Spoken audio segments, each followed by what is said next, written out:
You come up with an idea who you want to be. You write that down, and then you go and tell yourself in the mirror. Read it out to yourself. Everyone will go, I feel like an idiot, because that's your ego. But I tell you now, if you can't tell yourself what you want, how can you expect to achieve it? So as soon as you cross that bridge and get over your ego and forget the 1,000-person audience that isn't there, that changes everything. One day, Ollie Ollerton wakes up. He gets a piece of paper and a pen, and he writes a contract with himself. Exactly what he is going to be, what he is going to do, what he is going to achieve. He goes to the bottom of that document and he signs it and he pins it to his fridge, and he lives by that contract that he has written with himself. This is that story by Ollie Ollerton, and explaining why maybe you should write a contract with yourself. Today's video is sponsored by TheEverydayStoic.com, the best stoicism company in the world, and thank you so much to them for sponsoring this video. You can now get the t-shirts with the link in the description. But before that, why is it so important to write a contract with yourself, to have an agreement in place that this is your standard and this is what you're going to hold yourself accountable to? Well, this is Ollie Ollerton on exactly that. I'm your host, Jordan Mulligan. Let's jump into the video. See, when you've got years and years of social programming from school, everything, and we end up, the older we get, we end up becoming subject to repeat habit loops. And that comes back to, like I said before, about evolution. It just wants us to repeat what we did yesterday and the day before, because it's kept us alive till today. So we are creatures, we embrace habit. So really, if you want to change that, you have to make your today a yesterday to be proud of. You know what I mean? A yesterday how you want your future to be. So for me, it was about, you have to change the blueprint. It's all about changing the subconscious. You can't deal with anything in the frontal cortex. All right, this is where we think we can solve everything in the frontal cortex. You have to plant it in the subconscious. So for me, it was about rewriting that blueprint. So the contract for me, it was an official document, which makes it feel important. And it was, for me, every morning, as I read out that contract, it was my name, and I filled in my name. By this day, I will have my own business called Breakpoint. I put a date. It's so important you put a date on there. Otherwise, as far as the universe is concerned, 1,000,000 years is nothing. But you have to have a date on there. You put your name on it. Put your date in there. Put your date on there, and then put what your intention is. What do you want? It's just another way of setting a goal. And then a few bullet points on there about, I know I'll have doubts, but I have support, I have a vision, I have passion, and then I signed it with the date on the bottom. And it was a document just for me to go through every day. And then go to the mirror, people try this, right? You come up with an idea who you want to be. You write that down, and then you go and tell yourself in the mirror. Read it out to yourself. Everyone will go, I feel like an idiot, because that's your ego. But I tell you now, if you can't tell yourself what you want, how can you expect to achieve it? So as soon as you cross that bridge and get over your ego and forget the 1,000-person audience that isn't there, that changes everything. And that, for me, was changing that, rewriting the blueprint. And this is not something you have to keep on doing. I'm now naturally that way, so I just have to think things. But initially, when you have to change your processes and get into some kind of disciplined goal setting, it's very clunky. You have to go through these very regimented processes like I did. So anyway, the point is, my second book is that process explained. And the second book is really a workshop of how you can do the same thing.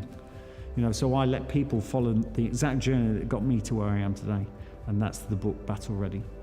I think, like you say, society's led us down so long down the wrong path. So you're saying this book is just kind of strip you back and then be able to go down and... It's regaining your power. My book is about regaining your power.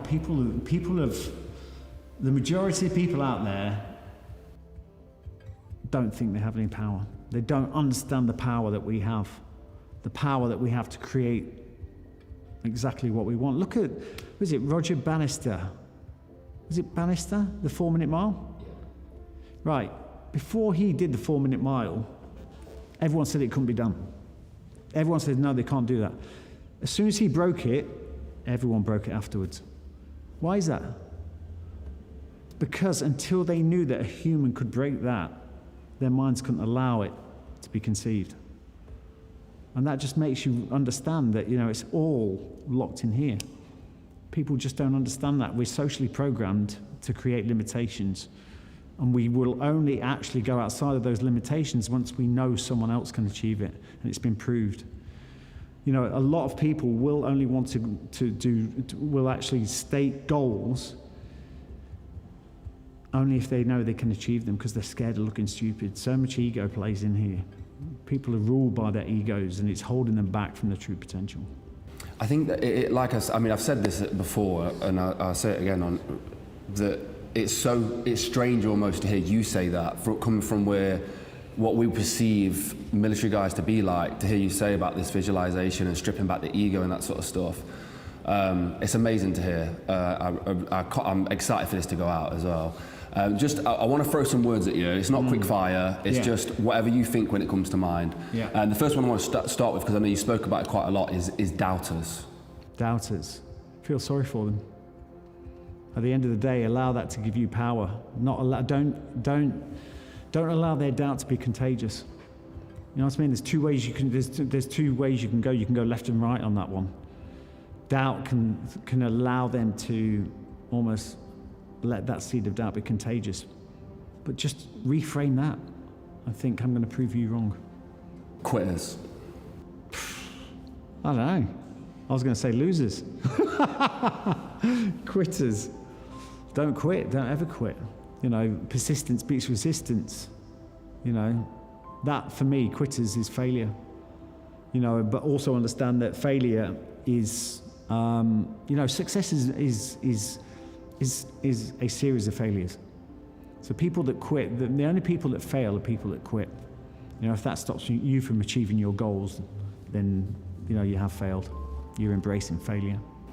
The hard path. The hard path is the only path.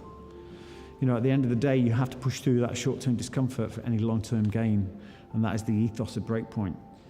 But nothing comes easy. A lot of people say that there were so many obstacles in the path. The obstacles are the path. And it is always short-term. It's a case of just pushing through that short-term discomfort. Embrace the discomfort. That's where you grow. Thank you so much to Ollie Ollerton for this. This was one of my most favorite parts of our 2-hour-long interview, which I'm going to link down below. But the idea that he wrote a contract out, that he is going to stick to, that he is going to abide by and live his life by, was so interesting to me. And it's something that I have done in certain ways. I've not written a full contract out, but I do write down what I want to achieve, how I'm going to achieve it, exactly the year, the month, how much work it's going to take, and I stick to those guidances and those rules. And I think it's very important that we start doing that ourselves. It leads me to a great segue. Our new Not a journal is linked down below, and it has those pages where you can put in your goals, your yearly goals, your monthly goals, and it has space to be able to write contracts for yourself. I'm going to link that down below. It is not the sponsor of the video today, though. That is at mulliganbrothers.com. The sponsor of the video today is theeverydaystoic.com, where you can now get the best Stoicism merchandise with the link in the description. And I just want to thank theeverydaystoic.com for sponsoring this. And also my brother, William Mulligan, who runs The Everyday Stoic, and he's a massive driving force behind that company. And they have a huge social media platform that provides Stoicism for free to help inspire change in a different genre. So go check them out as well. Guys, I am your host, Jordan Mulligan. Go have a blessed and productive day, and I'll see you in the next one. Peace.